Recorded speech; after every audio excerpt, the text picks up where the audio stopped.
Hay momentos en la historia en los que todo, pero todo se detiene.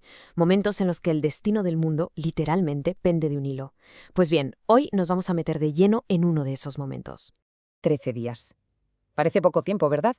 Pues en solo 13 días de octubre de 1962, el mundo estuvo a un pelo de una guerra nuclear. Y no, esto no es el guión de una película de Hollywood. Esto pasó de verdad. Suena película de ciencia ficción, ¿a que sí? ¿Y si el mundo casi se acaba? Pues ojo, porque esta pregunta no es ninguna exageración. Es de hecho el centro de toda esta historia. Vamos a descubrir cómo dos superpotencias nos pusieron al borde del precipicio y cómo, casi de milagro, consiguieron frenar justo a tiempo. Vale, para entender cómo se llegó a esta situación tan límite hay que rebobinar un poco. Tenemos que situarnos en un mundo que estaba completamente partido en dos, con dos gigantes, dos superpotencias, enfrentadas en una rivalidad que, bueno, lo marcaba absolutamente todo.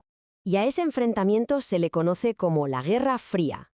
¿Y por qué fría? Pues porque no había batallas directas, no había trincheras como en las guerras mundiales. Era algo distinto, una lucha de ideas, de ver quién influía más en el mundo, una carrera tecnológica y sobre todo una carrera armamentística para ver quién tenía las armas más destructivas, las nucleares. La amenaza, claro, estaba siempre ahí, flotando en el aire. Imaginemos que el mundo es un tablero de ajedrez gigante. En una esquina, con las piezas blancas, por así decirlo, Estados Unidos y sus aliados de la OTAN, defendiendo el capitalismo. En la otra, con las negras, la Unión Soviética y sus socios, con el comunismo. Y de repente, ¡zas!, se mueve una pieza que lo cambia todo. Cuba, una isla pequeñita, pero que está pegada, literalmente, a la costa de Estados Unidos, se pone del lado de los soviéticos. Esto, como os podéis imaginar, fue un cambio radical en las reglas del juego. Y aquí es cuando la cosa se pone seria de verdad. La Unión Soviética, con su líder Nikita Khrushchev a la cabeza, pone en marcha un plan secretísimo y muy arriesgado. El objetivo, doble. Por un lado, proteger a su nuevo amigo, Cuba, de un posible ataque de Estados Unidos. Y por otro, y esto es clave, conseguir una ventaja estratégica brutal. Ponerle misiles nucleares a su enemigo, en el jardín de su casa. Claro, en Estados Unidos no eran tontos. Sus espías empezaron a notar cosas raras, movimientos de barcos soviéticos hacia Cuba, barcos que parecían llevar cargas muy pesadas. Había sospechas, pero necesitaban la prueba definitiva. Y esa prueba la iban a encontrar mirando desde muy arriba. Así que pusieron en el aire a uno de sus juguetes más avanzados, el avión espía U-2. Esta era una pasada de avión, podía volar altísimo, tan alto que era casi imposible de detectar desde tierra. La misión era clara y directa, cruzar Cuba y hacer fotos de todo, buscando la confirmación de lo que más se temía. Y lo que vieron en esas fotos fue una auténtica bomba. Nunca mejor dicho. Porque no eran armas para defenderse, como decían los soviéticos. Las imágenes no mentían. Eran rampas de lanzamiento para misiles nucleares de ataque, misiles que podían llegar a Washington o a Nueva York en cuestión de minutos. El secreto había salido a la luz. La partida de póker se había acabado. Y ahora empezaba la pesadilla. Con esas fotos en la mano, el presidente de Estados Unidos, John F. Kennedy, se encontró con un marrón monumental. ¿Qué hacer? ¿Atacar las bases de misiles desde el aire? Eso podría empezar la guerra nuclear. ¿Invadir Cuba? Lo mismo. Estaba entre la espada y la pared. Así que se decidió por una opción intermedia, pero súper arriesgada: llevar la confrontación al mar. Y Kennedy salió a la televisión y anunció al mundo su plan. Iba a establecer una cuarentena naval alrededor de Cuba. Y aquí hay un detalle súper importante. ¿Por qué dijo cuarentena y no bloqueo? ¿Qué es lo que era en realidad? Pues por una razón muy astuta. Legalmente un bloqueo se considera un acto de guerra.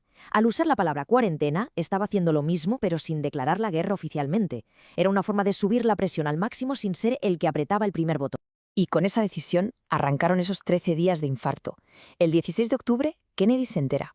El 22 lo anuncia al mundo. Y el 24, la tensión es máxima. Los barcos soviéticos se acercan cada vez más a esa línea que han pintado los americanos en el mar. El mundo entero estaba pegado a la radio, conteniendo la respiración. La única pregunta era, ¿van a parar o van a chocar? Y justo cuando parecía que la tensión no podía subir más, subió. Hubo un incidente, un solo momento, que casi lo manda todo por los aires y convierte la Guerra Fría en una guerra muy caliente. Mientras los políticos y diplomáticos se volvían locos buscando una solución pacífica por canales secretos, en el aire la cosa seguía muy tensa. Otro avión espía, U-2 de Estados Unidos, estaba sobrevolando Cuba para ver qué se cocía. Y entonces pasó lo peor. Un misil tierra-aire soviético disparó. y derribó el avión. El piloto murió en el acto. Fue la única víctima mortal en combate de toda la crisis, pero en ese momento parecía que iba a ser la primera de millones.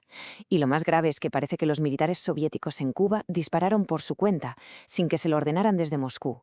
La situación se estaba yendo de las manos. Para los militares que asesoraban a Kennedy, la cosa estaba clara. Les han derribado un avión, hay que responder ya. Le pidieron, casi le exigieron, que ordenara un ataque inmediato para vengar al piloto. Pero Kennedy aguantó la presión, decidió esperar un poco más, darle una última y muy desesperada oportunidad a la diplomacia. Y aquí es donde la historia tiene un giro de guión digno de una peli de espías. Porque mientras de cara al público todo era tensión, barcos y amenazas, por la puerta de atrás, en secreto, se estaba cocinando el acuerdo que lo iba a salvar todo. El acuerdo final fue como un puzzle de 3 piezas. 2 de esas piezas se enseñaron a todo el mundo. La primera, la Unión Soviética quita sus misiles de Cuba. Vale. La segunda, Estados Unidos promete que nunca jamás invadirá Cuba. Perfecto. Pero había una tercera pieza, la más importante, que se guardó en un cajón bajo llave durante años. Y es que Estados Unidos se comprometía a quitar, unos meses más tarde, sus propios misiles nucleares de Turquía, que casualmente apuntaban directos a la Unión Soviética. ¿Por qué en secreto? Pues para no quedar mal, para que sus aliados no pensaran que habían cedido. Finalmente, el 28 de octubre, Khrushchev lo hizo oficial. Retiraban los misiles. El mundo entero soltó el aire que llevaba conteniendo 13 días. La crisis había terminado. Pero, ojo, las cosas ya nunca volverían a ser como antes. Una de las primeras cosas que se hicieron fue crear el famoso teléfono rojo, que por cierto no era un teléfono rojo de verdad, era más bien una línea de teletipo como un chat seguro y directo entre la Casa Blanca y el Kremlin. La idea era simple, que si volvía a pasar algo así pudieran hablar directamente y evitar una guerra por un malentendido. Se dieron cuenta de que habían estado a punto de liar la parda y que tenían que empezar a hablar de controlar un poco tanta arma nuclear. Hay una frase del secretario de Estado americano de la época, Dean Rusk, que lo resume todo a la perfección.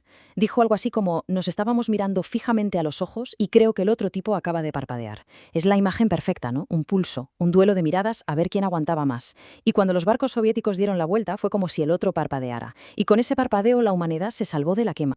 Al final, la crisis de los misiles nos dejó unas cuantas lecciones muy claras. Lo fácil que es que las cosas se descontrolen. Lo importantísimo que es tener canales para hablar. Y el valor de la diplomacia cuando te estás jugando el futuro del planeta. Pero claro, todo esto nos lleva a una pregunta que sigue muy vigente hoy en día. Con las tensiones que vemos en el mundo actual entre grandes potencias, ¿de verdad hemos aprendido la lección de aquellos 13 días de octubre?